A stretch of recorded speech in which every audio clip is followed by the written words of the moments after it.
Well, hey guys, and welcome to Ministry Hangouts with Pastor Greg Surratt, who right now is in Canada at an ARC deal going on there, and is hopefully going to be able to join us at some point in the show. So you may see Pastor Greg join us in a few moments, but until then, we've got a great lineup, and we even have some DNA of the Surratt clan here too as well. So we've got Surratt covered in Pastor Geoff Surratt. We've also got Pastor Rick Bezet, one of the second, I believe, ARC plant that there was, and so we're very excited about everything that's going on here. So Pastor Geoff Surratt is here with us, and we're going to be talking just a few minutes with him. Why don't you just tell us a little bit about what you're up to right now, Geoff, and what's happening for you in Denver, Colorado?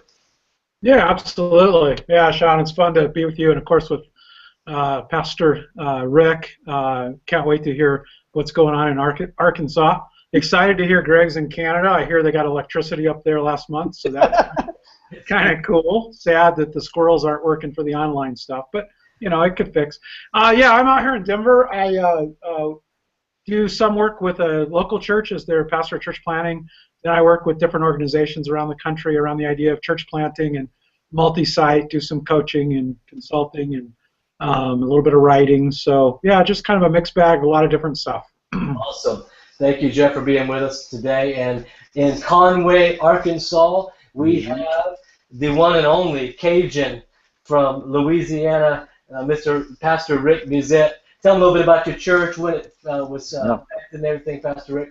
You know, yeah, I do pastor a church. It's really here, New Life Church, and we started 14 years ago, and it's been an incredible ride. We're a multi-site church, and we're having a great year. I got 4 kids. They're all in college, so I'm 4. Send your donations in quickly, and it's definitely a tough stage in that regard, but all my kids are serving God, and my wife's still pretty and loves me, so we're doing good, man. It's been great here in Arkansas. It's a small state, and so it's been interesting in the strategies that we've had, but so far, God has helped us. Awesome, and we're glad to have you as well, Pastor Rick. I was telling Rick before the show that I used one of his lines the other day in a conversation with a Cajun from Louisiana. Something he always has told us is that you don't know if Cajuns are going to be that smart, but they will always have a lot of fun. You won't learn anything from us, but you're going to laugh a lot. That's right, there it is.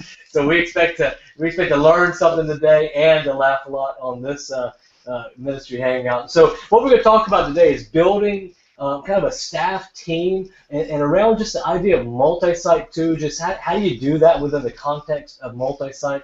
You know, the one thing that multi-site brings is a growing need for leaders, a growing need for staff, and so how do you continue to build that staff that is a all-star dream team staff, as well as expanding into the multi-site? So I think this will be a pertinent to those of you who maybe are multi-site, those of you who are thinking about multi-site, and maybe even those who are saying, no, we're not multi-site, maybe never will be. We can still glean some principles from here about how to build that staff team. So I wanted to start off with, when I was in Dallas, Texas, there was a radio show that had a whole section called Hot Sports Opinions. And I figured you guys probably have some hot sports opinions, but today we're not here to talk about that. We're here to talk about maybe some hot opinions just on the church world and church space when it comes to building a church staff, and just kind of a quick fire round with that. So first, what do you think, Pastor Rick, when we talk about building a church staff and a team and about hiring people from other churches? Like, what's your opinion, just your hot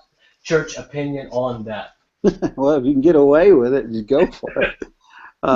No, I think it's always better to have somebody from within, somebody that gets your DNA. But let's face it, if you're growing at a pretty fair pace, there's going to be times where you can't find the right leader for the right spot. There's no doubt about it. Yeah. So going out there and checking with your friends is probably the first move, and we've had to do it. About 3 executive positions throughout the 14 years we've had to hire outside of what we've been able to train and raise up on our own, and it's worked okay, but it hasn't been as good as in-house people. I find though that they turn out great in the end. It just takes about 2 years before they have your DNA, and the more relational you are as a church, the longer it takes for them to get it. And because if you've built your church, you know, they've always said, and I think they are right. I certainly held on to this idea that whatever you build your church on, that's what you sustain it on. We built our church relationally, so you have to sustain it on that. So grabbing somebody from another staff, my goodness, can it work? Yes, but the relational side ends up being slow. And around that, one more thing, the strength of our church might be relationships, but the weakness of our church is relationships. Because if you are a relational church, it takes a long time before you can get somebody in that position to where they are liked as much as the previous person. That's good. How about you, Geoff? What do you think about it? So Rick, you're saying that you do hire from outside once in a while? Yeah, there's times we'll do it, and but we never set out to do it. I just want you to know I'm available. I'm just saying. It's sort of like You've never offered me a job. I'm available, dude. Anytime. Well, look, okay, that's the end of our podcast. I got to interview somebody. Oh, yeah, I think it's a complicated thing. I think it's way too easy to try to go black and white. No, we never hire from outside, or, oh, we always try to go from outside. Nobody does that. Here's my deal with it is I think sometimes it makes sense to bring somebody in from another church. I mean, they have some different experiences. If you only hear the same thoughts over and over and over again, it can become kind of inbred where you're not getting anything fresh. I just think we ought to do it ethically. What if, this is crazy, but what if all of our churches were actually part of one universal church? So what if we only had one pastor and it was Jesus?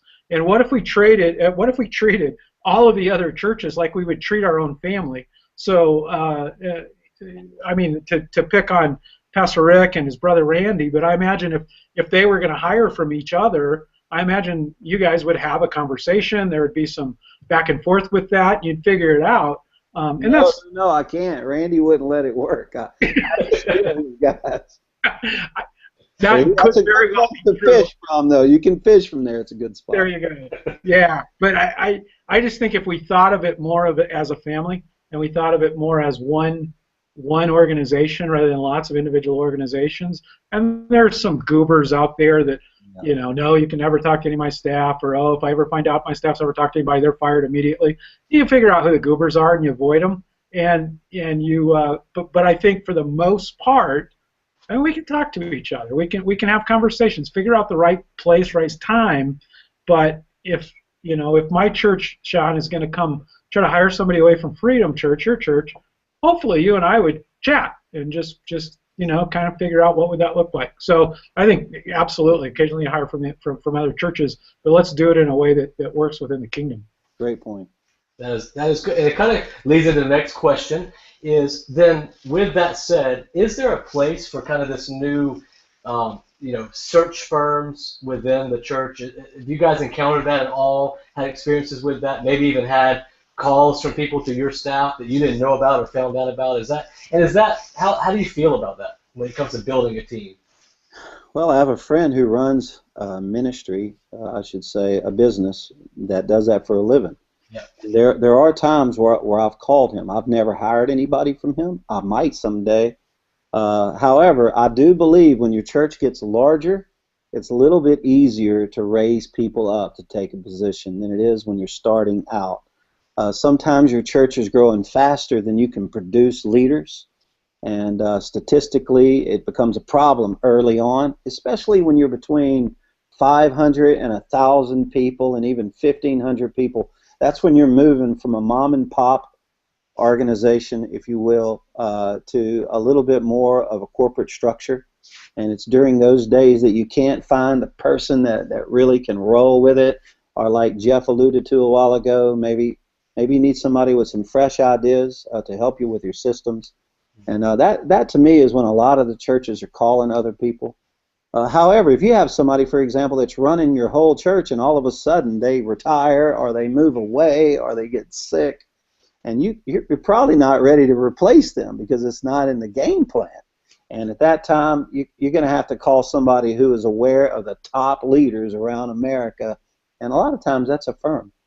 How about you, Geoff? What do you think? They're from Satan. Except for Rick's friend, who will remain nameless, who runs it. The Antichrist owns that deal. We won't name anybody, especially in the Southeast. But no, I think there's a place for it. I mean, I do. I have. Again, to me, it goes back to the how do we do it, and this is probably my own opinion and probably needs to be kept to myself. But I think sometimes when phone calls are made out of the blue, hey, have you ever thought about? I think sometimes that can stir up dissension within someone's own heart and within a staff, and then it's a difficult conversation with with your lead staff or with your elders or with whoever I'm thinking about, and I think we can sow some stuff that can be maybe destructive to the kingdom. Now that's not to say that I would never use a firm. In fact, I do some work with one of the firms in helping them think through multi-site. But I think again, and as far as I know, all the firms I know are very ethical and do things above board. I don't have any examples, but I think just like hiring from another staff, if I'm using a firm, I want to know how do you do it? How do you go about it? Are you talking to people that have expressed to you an interest, or are you going and stirring up interest? And if you are, how does that work? Again, I can't judge. I don't know. I don't run a search firm. I never will. But I think it's in the how more than the what piece of that. Yeah, and if the question or the concern is you're afraid you could lose some of your top players to a firm like that or to another organization, then just quickly, I just want to say, make sure you're treating your people right. Mm-hmm. Secondly, make sure you're paying them right. Mm-hmm. And thirdly, make sure you know what their dream is. Everybody who's a strong leader, they want to own something. They want to be in on it. They don't want to be on the sidelines. So I worked for a mega church for a long time, and I remember there were years, it didn't always happen this way, but there were times when I would think, wow, I wish they would do it this way. And because I was trying to be loyal, I couldn't tell anybody. It was what I was thinking. If just once my supervisor would have looked at me and said, Rick, do you have any ideas on how we can make it better around here? I would have run right back into the place of the sweet spot, and we would have been able to rock it out. Perhaps I would have never planted the church that I now pastor. So just be good at hearing what they're dreaming about. And if you don't like people, admit it and find somebody who is to supervise them who is also asking those questions. That's good. And that's a nugget right there. We're getting into the topic of how do you build a great team. I mean, I'm thinking about, Pastor Rick, if you pour into your people and ask them what their dream is, your church is going to be a place where people will want to work and where people will want to stay. And so that is great. If you're taking notes on this call, I mean, just think about how are you pouring in, how are you listening to the team, ask them about their dreams, have you looked at your pay scales lately, just to make sure you're treating them well. Where if somebody called, hopefully, unless it's a God desire put in their heart to leave, the answer would be, why would I leave here? I mean, that's a great point. Hey, here's the next one, just to kind of let everybody know y'all's story a little bit more. Have you ever been fired anywhere, and how did that go down? This is just a quick hit. Have you ever been fired in the church context, and how did you feel about it? Geoff, you start us off there. My dad fired me, so thanks for bringing that up. I was I first thought about that. No, I'd never been fired. Then I realized, no, my dad fired me one day. Yeah, I was his youth pastor, children's pastor, associate pastor, and I didn't like the way he was doing something. I don't remember what it was. I didn't like it. And so I addressed it in a way that a smart, like 20-year-old would do, and he fired me. So I stayed fired for about, I think, 12, 14 hours. I went back. Oh. Well, I got home and realized I didn't have a job and no way to feed my kids. So I went begging, hat in hand, to my own father, please, please, please, can I have my job back? And so he hired me. So again, I just want to say thanks for bringing that up. I've never shared that story before. So awesome. What a great, loving environment to share it in. Oh, man, this is good. I've never been fired from a church, but I got fired at a business one time because I stole a set of golf clubs. So I would get fired at church. You start leaving your golf clubs around, I'm good. And so that's when I would get fired. But no, I've never been fired. I've never been fired. There are times when my wife would like to fire me, but it hasn't happened yet. What kind of clubs did you steal? Back in the day, man, it was when those new metalwoods came out. Oh yeah. Oh yeah. You just had to have it. They cost too much, so I figured out a way to get it a little quicker. That's called, it's called ingenuity. Ingenuity. Good. Hey, and then last little hot forum here, though. Do the Chicago Bulls stand any chance whatsoever without D Rose? That's my last question. No. No. How about you, Geoff? Do the Bulls play SEC football? I'm not familiar. Yeah, if they don't play football, if they don't play a little cylinder, they will. All right, next topic. So we all know that as church grows, you got to develop leaders from within, and we talked about that a little bit. You got to constantly be developing leaders, but there's also a lot of skill positions now with the way we do church that maybe you can't raise someone up that quickly, or maybe you've got to get them through a pipeline to raise them up that way. So what are the kind of the top 2 or 3 pipelines that you guys are seeing out there or looking at that you've got to be thinking about this, especially if you're multi-site, because you're going to have to reproduce this type of leader, this skilled position over and over again, and we kind of know that. And what are the pipelines to get those people trained that maybe have a dream about being on a church staff, maybe have a dream about being in that area, but really do need some development? Start with you, Pastor Rick. What are some pipelines that you see that you guys are doing to keep the campuses with these skill positions? I'll teach you how to raise up good leaders, and Geoff can teach how to fire them. He learned how to do it from his dad. So, okay, here's what I know. As I used to travel around, and I don't know if I can answer this question quickly, but I'm going to give it a shot. I used to travel around and do a lot of church consulting work, and I still do it. And they are making major mistakes in this arena right here. And typically, when you walk into a staff, the people are not a team.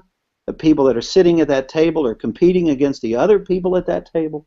So therefore, this is what happens in that culture. They are never looking for someone who's the best to choose from. That children's pastor, when they see someone else who's great with children, what they do when they see them is that they push them away instead of pull them in, because they're competitive. They don't want to find a better leader. So in that church is in trouble. The best days that church is having is behind them, and it's just going to continue to fade.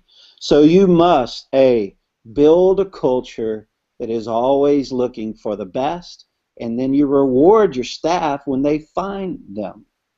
And if you can change the culture over into where the worship leader is trying to find someone who can sing better, the children's pastor is constantly trying to find someone who is better, the youth pastor and the executive pastor and the preacher and everyone else, including myself, and then you, if you're a senior pastor, then that's going to be a church that always has a reservoir of strong leaders. And I think it becomes fundamentally very much like every leadership book that you could read out there at that point. So that's the number one flaw that I've seen in the churches out there. They do not know how to spot good leaders. They're constantly pushing them away. And then upside down, or I would just say right underneath that, when you become a strong church and you're growing fast, the leaders that you need in that culture, you typically cannot afford them because they're great at people skills, they're smart, and so they're making a huge salary. They're not going to stop what they're doing over there to come and join you in your vision unless some big things happen. And I would suggest to you, I've got my best staff right around that, because what we do is we're not afraid to commission people who we do not pay. And because this guy's making $400,000 a year, but yet he has a call of God, he can't stop his salary and come work for us for $70,000 in an executive position, or whatever that first salary might look like. So what we can do is we can commission them, because we need them to be called. They have to have the character. They have to be godly. They have to have the chemistry with our staff. Their family has to be solid. But there's one other ingredient where a lot of pastors miss the best in their church, and that is somebody who has the calendar. meaning they have 15 hours or more that they can give to the church in a leadership position. And we have done that for years, and many of them have revolutionized our church because they're the smartest people in our church. I certainly can't hire them, but now they're giving us 15 hours a week, and many of the executive team that we have, worship team that we have, campus pastors that we have, many of them are not on staff, and the people in our church do not know whether they are paid or not because we equally commission every one of them. So therefore, in that world, this is the last thing I'll say, in that world, when you do hire someone and you do start paying them, if you do it right, most of the church says, wow, I thought they already were on staff. I didn't know they were not. And when you have a culture that lives that way, you're growing at a pretty rapid pace because you have your best leaders available. Let me ask one follow-up to that. You said, commission your staff to go out there and find the best. The children's pastor may go find the better children's pastor, but reward them. What does that look like? Because I've worked myself out of the job, but does that skill of being able to find the best then give me another opportunity, another track that I'm even more valuable at that point in your culture? Well, I mean, it can be complicated. Initially, what you do is you keep it in your values. For example, you start with a launch team, then you have a staff, and then you have a bigger staff. Throughout the whole process, you're telling your people, our goal is to find people that are better at what we do than what we do, including myself. And you're always talking about it. And so when they do, you can't fire them. Then no one's going to ever do it again. Yeah. But what you can do is just be fully aware of what that person is best at and where they are a 10. And as you grow as a church, you're needing every possible position. So you're moving people around. Perhaps they'll be supervising that person at that point, especially if you become a multi-site church. Somebody who understands how to raise up leaders, somebody that's better than them, is the perfect person to be over different sites. And but sometimes they're so good at finding great leaders that you have to move them into a completely different category. That's good. That's good stuff. How about you, Geoff, as far as just seeing that pipeline for leadership? Yeah, I love what you were saying, Pastor Rick, because I see the same thing. People talk about developing leaders within, but it's not safe to do that because if I do, then I'll be replaced. So I think what Rick talked about there I think you have to move it from a fear-based to an expectation-based. In other words, I'm not afraid. I'm no longer afraid to develop these leaders that are better than me. I'm expected to do that. I think that's obviously that's what you have at New Life, and I see it again and again and again. Oh, we want to raise up leaders from inside. And then I talk to staff, and it's like, whoa, no, I won't have a place at that point. Let me give you just real quick, too, as you talk about a multi-site environment, and this is just kind of nitty-gritty kind of stuff and kind of no-brainer, but I see churches miss it. If you really want to expand in multi-site to 2 sites or beyond that, I think the 3 things I would say you start developing from day -5 is, one, you have to do artist development. You have to continually open up places where worship leaders and guitar players and drummers and anything in that worship artist category where they have places to grow and express. A lot of times in a church you'll have a killer band, but there's no more room for anybody beyond that killer band. Well, that means you'll never develop the other artists that you have to have. You can't hire your way to multi-site. There comes a time when you have to be able to develop people. So I'd say artist development, just having that. What we saw, Sean, when we worked together at Seacoast, I saw the youth ministry become the farm team for the worship department.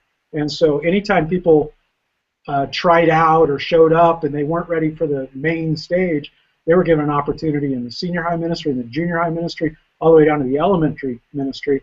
And now if you look at Seacoast 10 years into that, most of the people who lead worship there started out somewhere in their middle school or grade school doing worship. Let me give it just a couple other no-brainers real quick. Your children's ministry, you have to have a farm team there.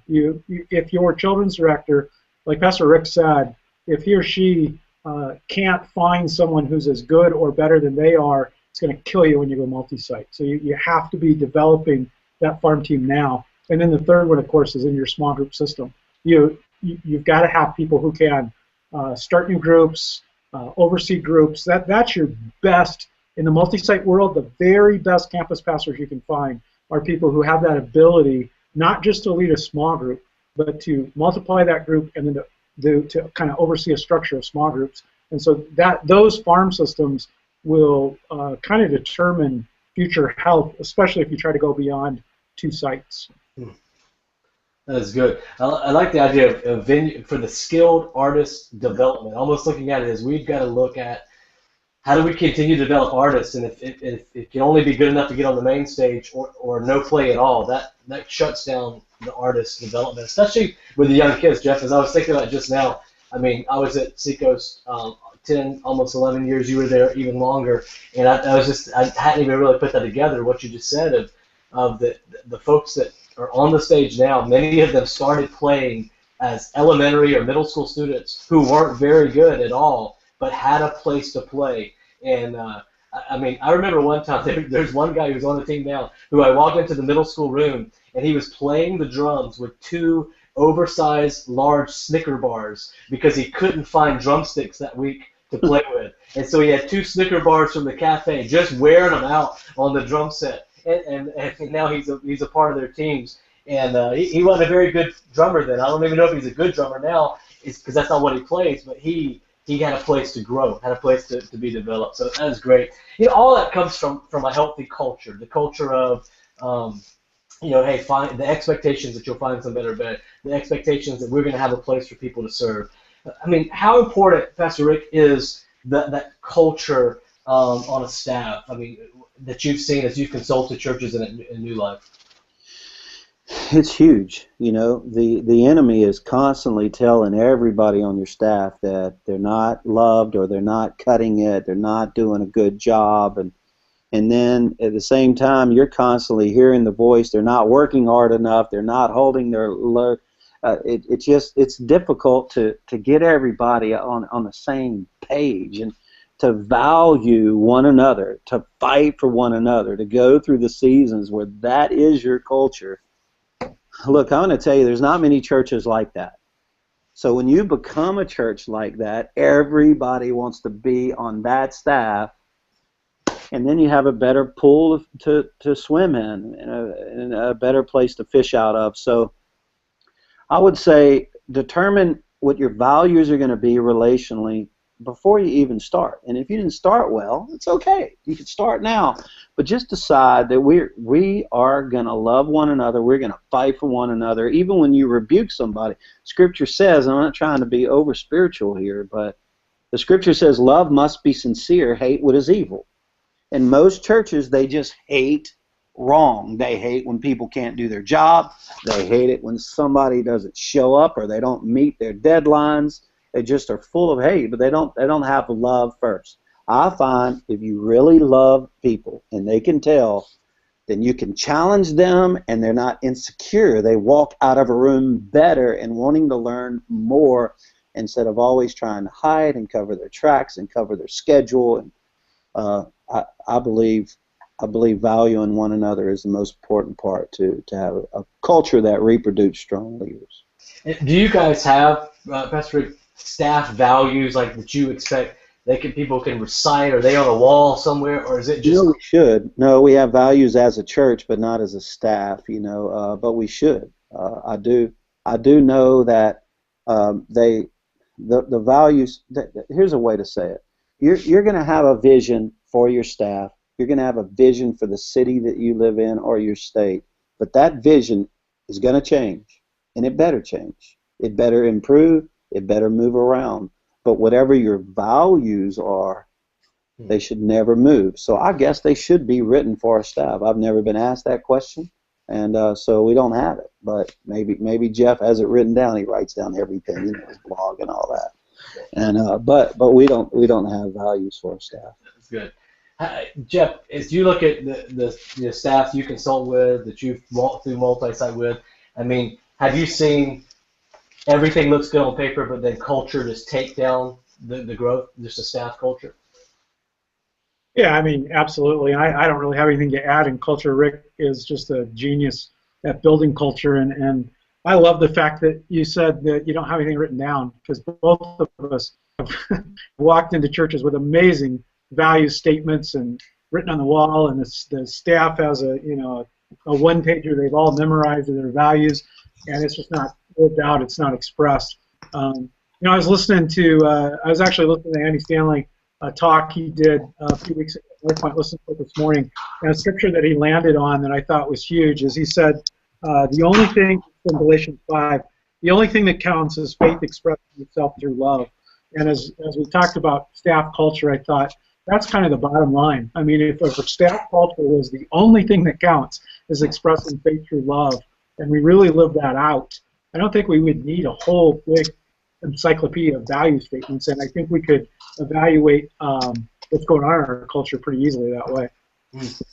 That is good. And you both guys said, this love for your staff, love for the people you're working with, and it just becomes more. I think we used the word family earlier as well, just where it just becomes family. So we all know that people make mistakes when we've been to enough marital counseling to know people make mistakes when they're adding family. How many of you, Pastor Rick, have you ever made a mistake in hiring kind of staff? What are the biggest failures you've made? You don't have to name names, obviously, but if you think about this is what I didn't see, this is what we didn't do, these are the failures we've made when hiring staff. Yeah, we have made a lot of mistakes, but it's harder to do now. The mistakes typically happen in the first few years. Have we made mistakes lately? We almost cannot make a mistake because of the system, because we have people that grow up in our systems and they're constantly having success. And so we don't hire anyone cold turkey like, wow, I think they could do well. I mentioned earlier, if you're just chiming in, you didn't hear it, but I described how every time we hire someone, most of our church thinks they were already hired because they're making such a difference and they're so up front in that particular sector of the church. And so, well, if that's the case, then it's a lot harder to miss it. But along with that, I will say the one thing that's hard to miss, some people, I would say it this way, it's easy to miss. Some people are better as volunteers than they are on staff. And some are better on staff than they are as a volunteer. And that's a real hard read. But we've made mistakes. Most of our mistakes were based on character. Like the person had secret sin in their life, and we found out about it after they were hired. And you can usually spot those early on, but sometimes, people fall. And, gosh, it hurts, man. If you are a relational church and you care about people, in 1 second you lose your best friend. All of a sudden they're not on staff and they're not leading and they're not in your meetings and they're gone. And it's a real problem. And that's typically where we've made our mistakes versus leadership skills. How about you, Geoff? I mean, seen other churches make too, just these kind of basic hiring mistakes that could have been avoided. Yeah, when I was at Seacoast, we made a really bad hire for a youth pastor one time. Some guy coming to us out of Dallas, and it was a mess. But we, oh wait, sorry, Sean, that was you. No, one of the things that was influential several years ago is we had the chance to go to Chick-fil-A and kind of at their headquarters and kind of see how they did hiring and leadership development and all of that. And one of the things we walked away with was just how hard it is to get hired at Chick-fil-A at the headquarters. The guy who was talking to us, Mark Miller, said that his assistant, his administrative assistant, I think she went through 17 interviews before she was hired at Chick-fil-A. And we came back and said, we have been doing this wrong. I mean, we up to that point was kind of the, he's a good guy and everybody likes him, and yeah, let's bring him on and see how it works out. And so we kind of shifted over to a 360 interview process with people they're going to report to, people they're going to oversee, and people outside of their department, people totally outside of their ministry, and really, and like Pastor Rick said, you still miss stuff. I mean, there's still stuff and there's people great at interviewing that you miss. But what we found is the more transparent the process, the more people involved in the process, the fewer times we made just glaring mistakes. And on top of that, too, I guess we'd ask the question, not only, have churches sometimes, we've talked about this a little bit about hiring, but have they also been guilty maybe of not firing well too, of just, I mean, that transition moment, or maybe it didn't need to be a transition moment? What are you guys kind of seeing in that space as far as maybe a rush to hire sometimes has created poor firing, or do you think that sometimes churches are guilty of not firing soon enough? How about you, Pastor Rick? Whew, Geoff is the expert again on the firing people. Listen, you've heard it said, I'm sure if you've studied hiring staff and firing staff, that there's a lot of pain involved in it. And can you handle the pain? I know that has to be discussed because it is painful to fire someone. But if it's hurting the church, you have to do it. I don't care who it is. You have to get rid of them if they are hurting the church. The beauty of a growing church is you can typically move people around if they're humble enough. If they have a huge ego, that's going to hurt you from the beginning all the way through the process. Think about it. You have a worship leader who leads worship and he's good or she's good. And everyone in the church loves them. Then one day somebody else is around who's good but even better. If that person is insecure, they walk off the stage and somebody says to them, because you know it's going to happen, wow, I like the way you sing, but this other guy, he's even better. Okay, in the insecure world at that moment, that person ends up jealous, a problem in their heart. It's inevitable that that person is either going to change or you're going to have to fire them. But if they're the kind of person that celebrates that moment and they're constantly trying to find somebody who can do everything better, and these are the people that are easy to move around when they find somebody that can do the role. I remember studying about John Maxwell and those levels of leadership, rights and relationships, results, respect, and reproduction. The worst type person you can ever hire is somebody who uses all of their authority and they just spend it all the time and they just go around dropping bombs on people and hurting people all the time. And then the next phase is a relational person who's very close to people but is still weak because they're not getting anything done. But then all of a sudden the leader starts having results and then they're respected by their team, people above them, beside them, and below them. But what you really want to look for early on in staff development, and you want to end it when they don't know how to do it, and that is somebody who can reproduce themselves and other people. In other words, you're never looking for a worship leader. You're looking for a worship leader who can find better worship leaders. You're not looking for a children's pastor. Please don't fall into that. You're looking for a children's pastor who can find a lot of other children's pastors. And if you build your staff that way, you won't have to fire that many people. And but once that reproduction stops, for the sake of the call and the health of the church, it's got to be over, and it's painful, but you have to do it because the pain of not doing it is even more intense than facing that moment. That's good. And Geoff, you have written a couple of blog posts recently, a couple months ago, and then one recently too, just on things you're seeing just in the church world that have kind of bothered you a little bit. And I want to talk about that just a little bit, of what you're kind of seeing out there, where sometimes I love the post you did where you said, sometimes if it's because the person's a goober, just tell them they're a goober, but don't tell them it's because you don't fit the culture or whatever that term was you used. Talk to us a little bit about that, of what you're seeing, where maybe sometimes we're not doing this the right way. Pastor Rick is saying there's times to transition, but I think you've seen some instances maybe where that has seen not the right way of transition. Yeah, I have to give a disclaimer. I have a luxury here that you two don't have.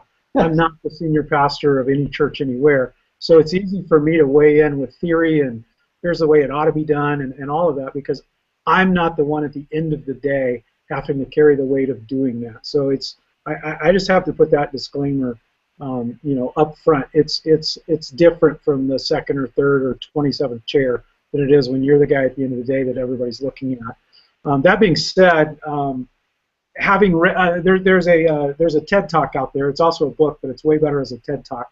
A guy named Simon Sinek. You've probably heard of him. People watching this podcast. His first podcast was The Why Before the What. You got to watch that one. His last podcast was called Leaders Eat Last, and it's about a 15-minute podcast. And I really encourage people to watch it, not because you should do what Simon Sinek says, but I think he talks about things that we should all wrestle with. He is not a Christ follower. He's talking from a secular environment, but he really talks about employment as a family contract and what does that mean. And he gives the example of some secular companies that never fire anybody.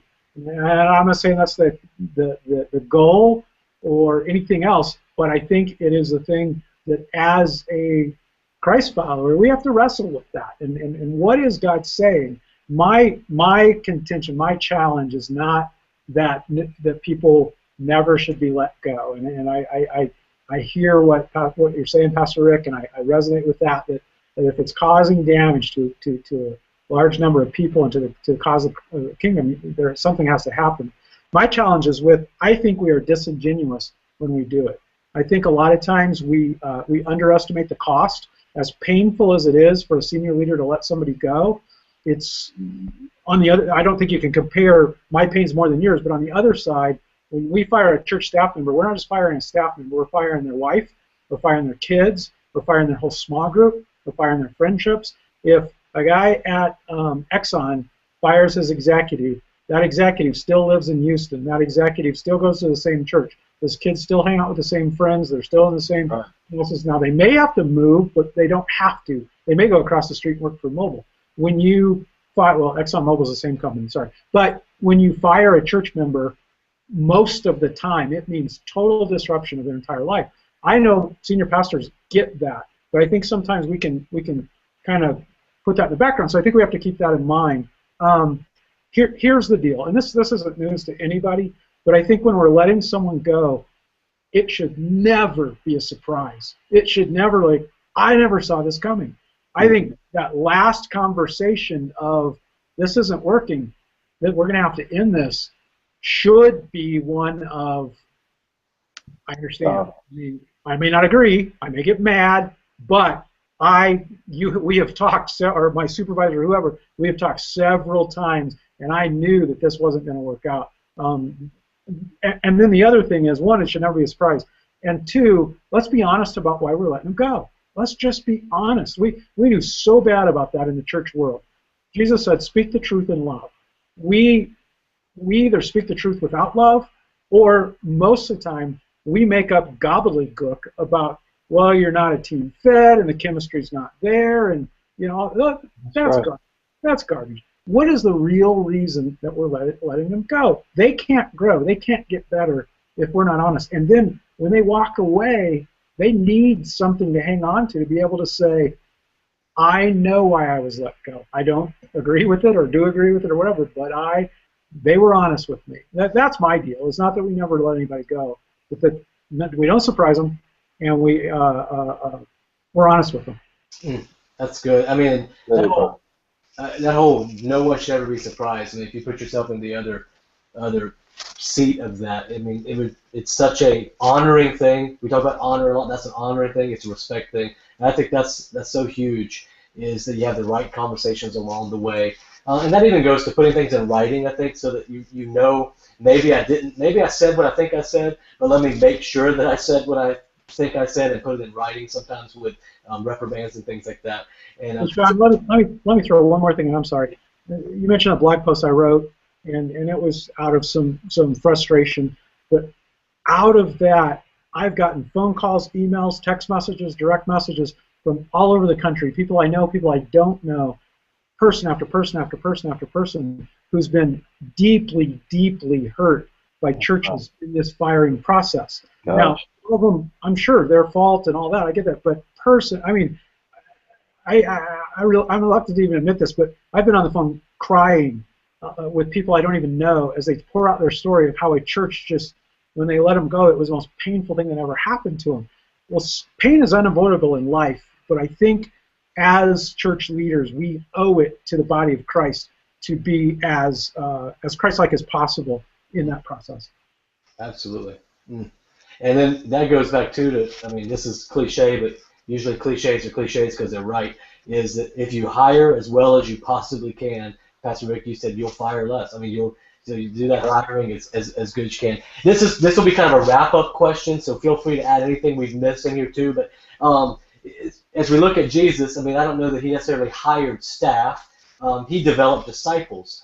Is there a difference in that, or should there be a difference in that if we're making a difference? And this is the last one I'll throw this in there. Did Jesus fire Judas? Like, was that kind of there or not? And so just as we look at Jesus and his HR model, what can we learn from that, Pastor Rick?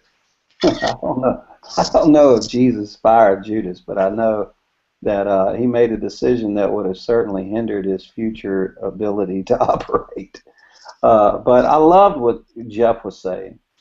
And, I was so disappointed in the church 20 years ago, 10 years ago. It's still happening now. But most churches that are influencing their city are doing it for a reason. They love people. And so most of my friends, and fortunately we're included in that, as large as our staff is, I can only think of one person that we had to fire last year. And it was because of immorality. And typically it's around that most of my friends fire their staff. So I'm very encouraged because I remember seeing churches, they would hurt more people by accident than you could deliberately today. And it was just firing everyone, just running the whole thing with just like a bunch of narcissists.